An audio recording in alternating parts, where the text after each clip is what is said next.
शुभ सकाल बंधुरा सबाइके जानाई आमार अनेक भालोबासा सेई संगे बड़ोदेर अनेक प्रणाम। आशा करछि तोमरा खूब भालो आछो और जे जेखानेई आछो सुस्थ आछो। तोमादेर भालोबासाय आमिओ अनेक भालो आछि। एस फैमिलीते तोमादेर सकलके वेलकाम एबं अनेक अनेक भालोबासा जानाई।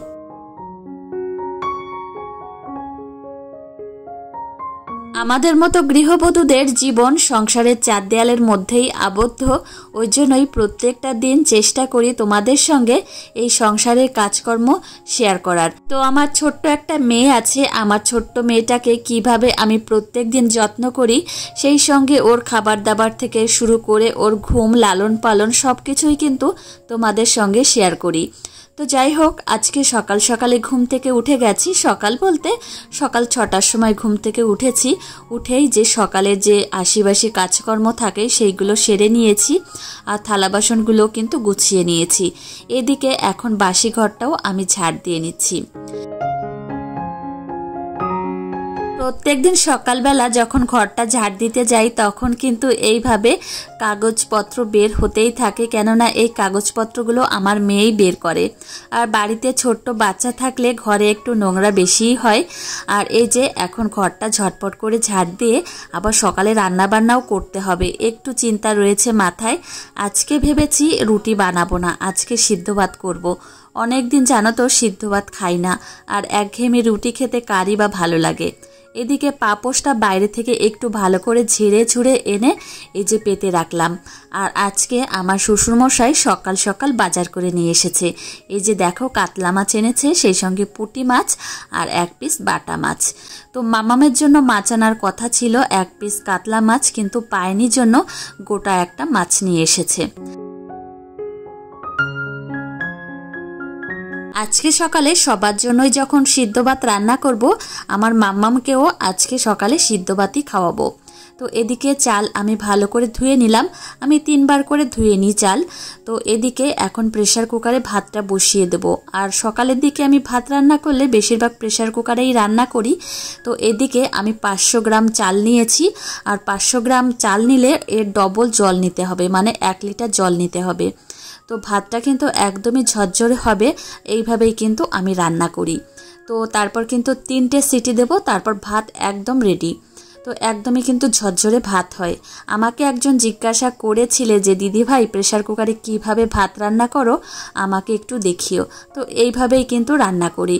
তো মানে যে চাল নিতে হবে তার ডবল জল নিতে হবে, তাহলে কিন্তু ভাত একদম পারফেক্ট হবে। তো এদিকে রান্না করছি, সেই সঙ্গে আমি একটু কুলেখাড়া পাতার রস খেয়ে নিলাম।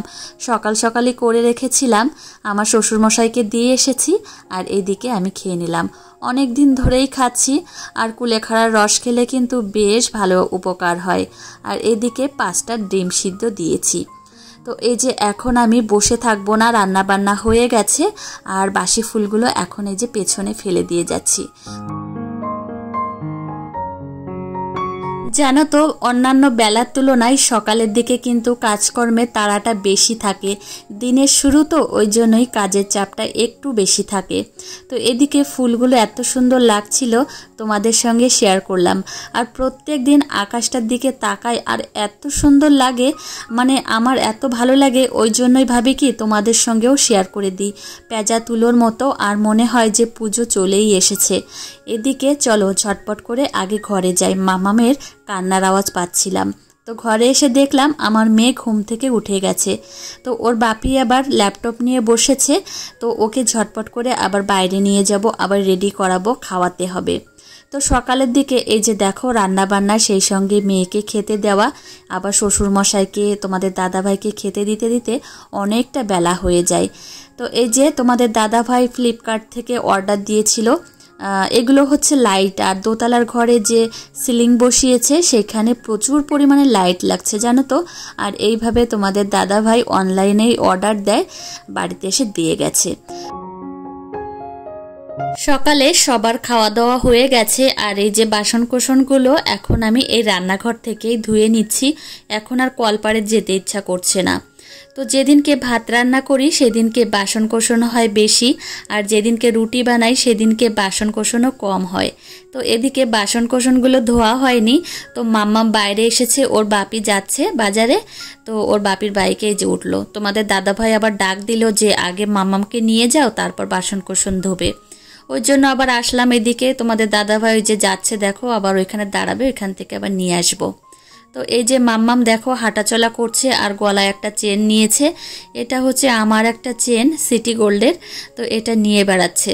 তো যাই হোক, এই যে আবার ঘরে এসে বাসন কোসনগুলো এখন এই যে আমি ধুয়ে ধুয়ে রাখছি। বেশ কিছুদিন ধরেই মনটা বেশ খারাপ লাগছে, মায়ের জন্য মনটা খুব খারাপ লাগছে। তোমাদের দাদাভাইকে বললাম যে একটু ঘুরে আসি। আমার মা জানো তো বাড়িতে একাকাই থাকে, দাদারা যেহেতু বাড়িতে থাকে না, ওই জন্য প্রচণ্ড টেনশন হয় যে মা কি করছে একা একা, এই ভেবেই কিন্তু প্রচণ্ড টেনশন হয়। তো মন খুব টানছে যে একটু ঘুরে আসি। তো তোমাদের দাদাভাই বলল যে সামনে দাদা আসছে, মানে আমার দাদা আসবে এই মাসের লাস্টেই, তখন যেও। তো আমি বললাম যে আচ্ছা তাহলে তখনই যাব। আর এদিকে দেখো আমি চা বানাতে এসেছি মিস্ত্রিদের জন্য, আর মামামকে দুপুরে কি খাওয়াবো, মানে স্নানের আগে যে খাবারটা খাওয়াবো সেটাও রেডি করছিলাম। তো এত পরিমাণে কান্না করছে, ওই জন্য বাধ্য হয়ে কিন্তু এইভাবেই আবার চাটা বানাচ্ছি। আর এই যে এখন চা বানানো হয়ে গেছে, এখন আমি ঝটপট করে দিয়ে আসবো। আর মাম্মামকে জোর করে ওর ঠাম্মির কাছে রেখে এসেছি। তো ছোট্ট বাচ্চা থাকলে যা হয় আর কি। দোতলায় চলে এসেছি, আর এদিকে দেখো ওয়ার্ড্রপটা একদমই কমপ্লিট হয়ে গেছে, আর সানমাইকারও লাগানো হয়ে গেছে। আর এই যে লেখাগুলো দেখতে পাচ্ছ, এগুলো একটা প্লাস্টিকের মতো আবরণ রয়েছে, এটা কিন্তু পরে টেনে তুলে ফেলতে হবে।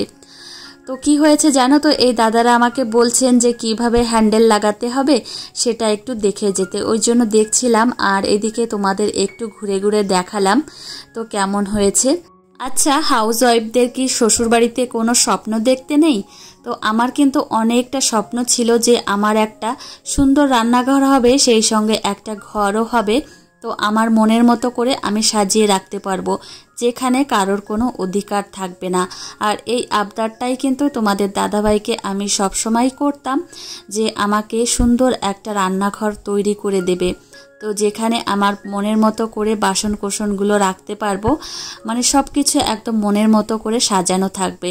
সেই আবদারটা কিন্তু তোমাদের দাদাভাই দেরি হলেও আমাকে কিন্তু পূরণ করে দিয়েছে। সাংসারিক জীবনে এসে একটা জিনিস কিন্তু আমি খুব সুন্দরভাবে উপলব্ধি করতে পেরেছি, সেটা হচ্ছে এই যে জীবনসঙ্গী যদি সঠিক হয় তাহলে কিন্তু মনের আশা পূর্ণ করা যায়। হয়তো একটু দেরি হয়, কিন্তু আসলে সেটা সত্যি হয়ই। তো আমার কিন্তু হয়েছে, আর আশা করছি আগামী দিনগুলোতেও তোমাদের দাদাভাই যদি আমার পাশে থাকে তাহলে কিন্তু অবশ্যই আরও যে আশাগুলো রয়েছে সেগুলো পূর্ণ করতে পারবো। তোমাদের দাদাভাইকে জানো তো আমি সবসময় দেবতা জ্ঞানে দেখি, কেননা আমার 8টা বছর বাচ্চা হয়নি, কোনো দিন তোমাদের দাদাভাই আমাকে একটা কটু কথা বলেনি, কোনো দিন একটা বাজে কথাও বলেনি।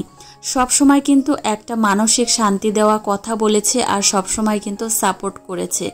ওই জন্য মানুষটার কাছে না আমি সবসময় মাথা নিচু হয়ে থাকি, আর সবসময় শ্রদ্ধার চোখে দেখি। যাই হোক, এখন সন্ধ্যা লেগে গেছে, আর মাম্মামকে এখন কিন্তু আমি ব্যানানা স্মুদি খাওয়াবো। তার জন্য এদিকে কলা ছোট্ট ছোট্ট টুকরো টুকরো করে কেটে নিয়েছি, আর এর মধ্যে কাউ মিল্ক দিয়ে দিয়েছি। এখন ভালোভাবে একটা পেস্ট তৈরি করে নেব। এই যে দেখো পেস্ট তৈরি করা হয়ে গেছে। এখন এর মধ্যে আমি একটু কাউ মিল্ক দিয়ে দেব, কেননা অনেকটা পরিমাণে ঘন হয়ে গেছে। তো এই যে ফাইনালি একটু গার্নিশ করার জন্য আমি মধু দিয়ে দিলাম। তো মধুটা আমি কিন্তু ফ্রিজে রেখেছিলাম, ওই জন্য এরকম একটু গাঢ় হয়ে গেছে। তো এই যে দেখো ব্যানানা স্মুদি তৈরি হয়ে গেছে। এখন আমার মাম্মামকে গিয়ে খাইয়ে দেব। তো আমার মেয়েকে কিন্তু ব্যানানা স্মুদি খাইয়ে থাকি।